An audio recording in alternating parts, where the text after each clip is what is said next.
nandito na ako sa Davao. Babiyahin na ako bukas patungo ng Czech Republic. Praying na hindi ma-cancel ang flight dahil alam niyo na, may gyera. Pero hindi naman affected ang Istanbul, ang Turkey. Kaya palagay ko okay. So, praying lang na hindi ma-cancel. So anyway, nandito ako sa isang hotel. Kasama ko dito sa Davao ang nanay ko, tatay ko, mga pamangkin ko. Kasi yung ate ko na nagtatrabaho sa cruise ship dumating kahapon. Pero iba kami ng hotel. Kasi nga itong hotel, na-book ko na ito matagal na. Bago pa ako umuwi. Sinisecure ko yung hotel ko. So binubook ko in advance. Siya naman nag-book sila ng hotel last week. So nandun sila sa kabilang hotel. So puntahan natin, medyo malayo rito. Siguro mga 40 minutes taxi. So malaki kasi yung Davao kaya medyo matagal-tagal lalo na ngayong araw. Kaya sabi ko agahan ko para hindi ma-traffic at tuloy-tuloy yung taxi doon. So nandun sila sa Ecoland, nandito ako sa Lanang. Kaya medyo malayo. So, kagigising ko lang. Oras is alas 5 ng umaga. Sabi ko, aalis ako rito sa hotel ng alas 6. Doon ako magkakape. At para makita ko yung ate ko bago ako uwi kasi matagal na rin kami hindi nagkita. Huli namin pagkikita at kung hindi ako magkamali sa 2019. So, para kahit isang araw lang magkita kami at mga mustahan. At bago ako uwi ng Czech Republic. So, dito ako sa hotel. Yan, kasi kagigising ko lang. Aking mga gamit. Ang aking luggage. Ang toilet. So, maganda-ganda din. Magandang hotel. Murang-murang hotel. Pero maganda ang loob. May TV ka. Yan. Okay. Nandito ako sa Matina Enclaves Residences. Dito pala sila nagstay, yung ate ko. Parang Airbnb ito. Kung madami ang member ng family na magstay, dapat ganitong kukunin nyo. Murang-mura yung gabi. Parang, parang condo unit. Isa sa inyo dito. So, hanapin natin yung kwarto nila. Dito ata sila.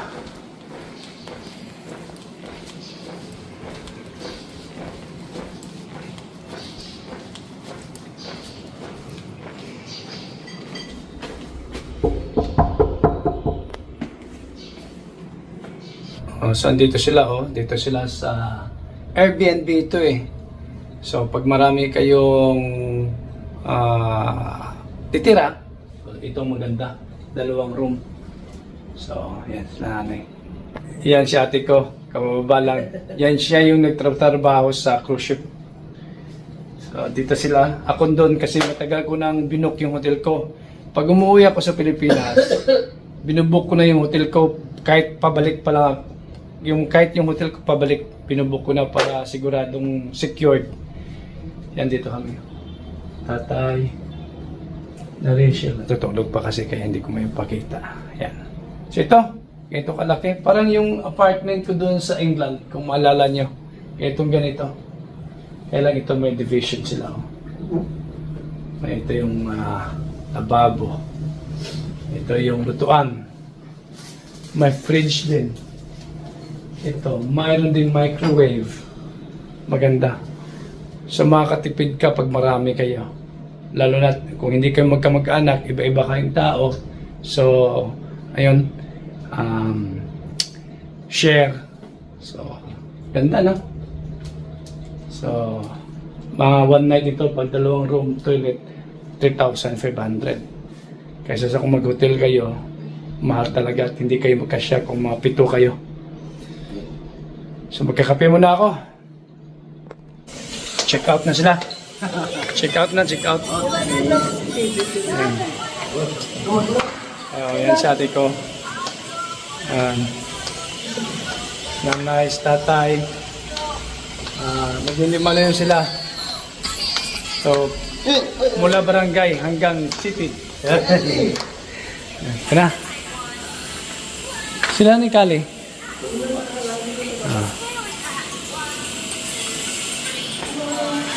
Ganda mag-stay rito. Malinis. Tahimik. Tsaka mura lang para sa buong pamilya.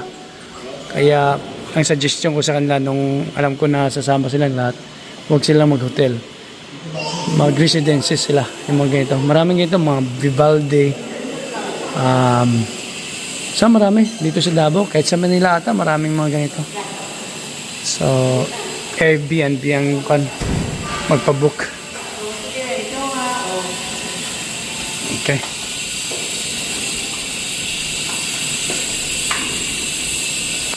Yan. Dito na ako kasama ni Kwan. Dito na ako upo kasama si Kali. Kaya ko lang. Dito, tatlo. Tatlo tadre. Oo, kasyang-kasya kami sa van. 1, 2, 3, 4, 5, 6, 7, 8, 9. So, bago sila uwi ng Dado, mag-almusal na muna. So, ako naman maiiwan dito kasi yung flight ko pauwi bukas sa Czech Republic. Bukas ng alas 2 na hapon. Yeah. At least nakita kami ng ate ko ng isang araw. Yan lang. Hindi pa natin alam kung kailan uli ang magka-match ang schedule. Kung mo. Shoutout lang sa uyab mo. Shoutout. Okay, shoutout sa girlfriend mo. Palagi kayo sila binibiro. Yan, dito kami lahat. Christian, ang driver. See you next week. Okay. Ang init sa Davao. Okay, so kakain muna kami dito sa SM. Yan yung SM mo. Ang layo ng pinaradahan namin. Okay lang. Bago daw sila uwi sa Alamada, doon sa aming barangay, sa Dado, kakain daw muna sila. Oh, tara na. Init ah. Init. Shop, init. Oh. Okay, let's go.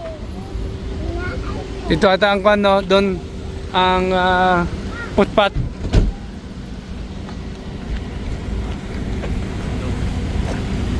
Dito kami sa food court. Kumakain, no? Ha? Busog na. Pwede nang umuwi. Kaklong. Grabe si Kaklong. Oh, shout out again sa kon mo girlfriend. Oh, shout out. Oh, ikaw, shout out. Shout out. Ay, hello. Ikaw, Kal, shout out sa girlfriend mo. Oh, nanay, tatay. Yan, okay. Time to go home. So, uwi na sila ng Dado. Ako naman, mag-stay dito sa Davao ng 1 night and then fly tomorrow to Czech Republic.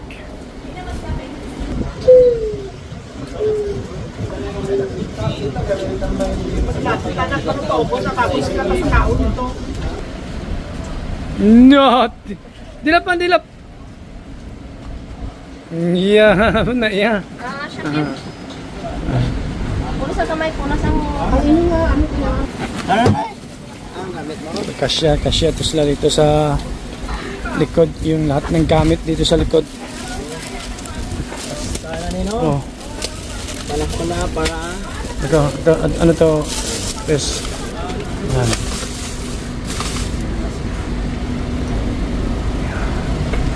Papuntang bukid.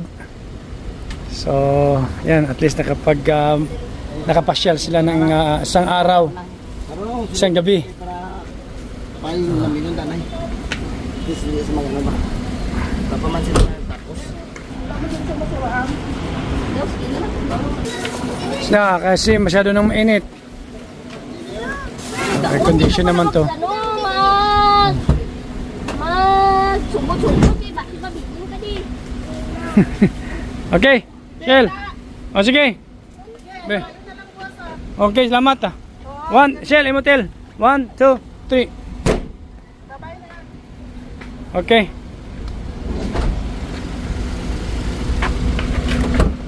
Okay, bye. Oh, bye. Oh, salamat. Oh, tay, bye. Bye. Yan. Ako na lang matira dito. Mamamasyal pa ako sa mall. Magpapamasaya ako dun sa mall.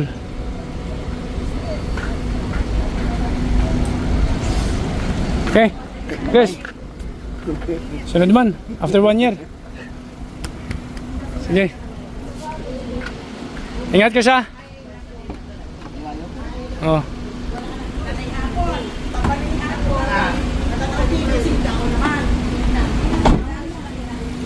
Thank you. Bye. Sige na, isa na lang aklong kay gagawin sa aircon.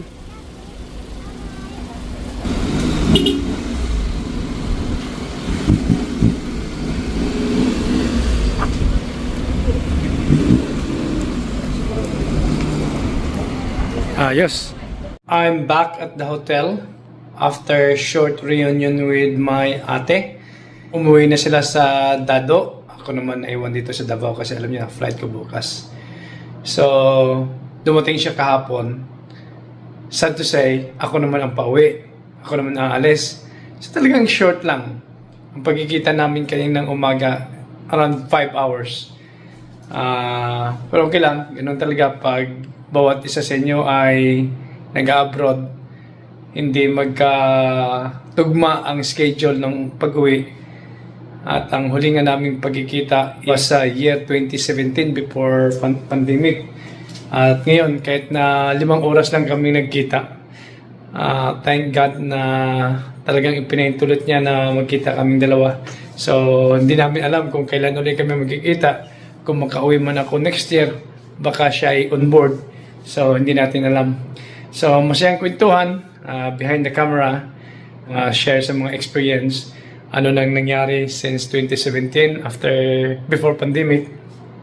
Nagkaroon kami ng family reunion noon noong 2017 na parehang nagkatugmang aming schedule. Nung nakauwi siya at nakauwi kami. Kasama noon si Hana at saka si Sofia. Maliit pa noon si Sofia. So anyway, ganun talagang buhay ng mga OFW, ng mga balikbayan. Minsan pag uwi ka may mga pamilyang wala, nasa ibang bansa din. Pag siya naman ang umuwi, ako naman wala. Pero ganun talaga, okay lang yun. Pag may sarili na tayong pamilya at pamumuhay. At andito, back at the hotel na ako. Aking mga gamit na iimpakihin ko kasi nga bumili ako ng mga pasalubong kay Hana at kay Sofia. Yan ang rason din kung bakit nag-stay pa ako ng Davao ng isang gabi rito bago umuwi ng Czech Republic. Gawa ng bumili nga ako ng mga pasalubong kina Hana at kay Sofia. Ito mga iimpakihin ko. So, aking luggage. Ito. Ang walang katapusang dingdong ang paborito ni Hana. Dingdong at saka boy bawang. Paborito ni Sofia. So, nagdala din ako ng kape. Kape ito. Ito pala, tuyo. Tsaka kape. Sa mga kaibigan nating mga OFW doon na naghihintay sa atin. Mga chocolate ata to. Yung Filipino chocolate. Yung atin, gawang atin para matikman ni Hana at ni Sofia. So, okay. Hopefully, ang susunod ko na vlog ay Czech Republic na para din makita niyo si Sofia at Hana. So again, salamat po sa pagsubaybay niyo sa akin during my holiday here in the Philippines. At kahit na wala si Sofia, wala si Hana, sinubaybayan niyo pa rin ako, pinanood niyo pa rin ako. So maraming salamat talaga sa inyo. See you.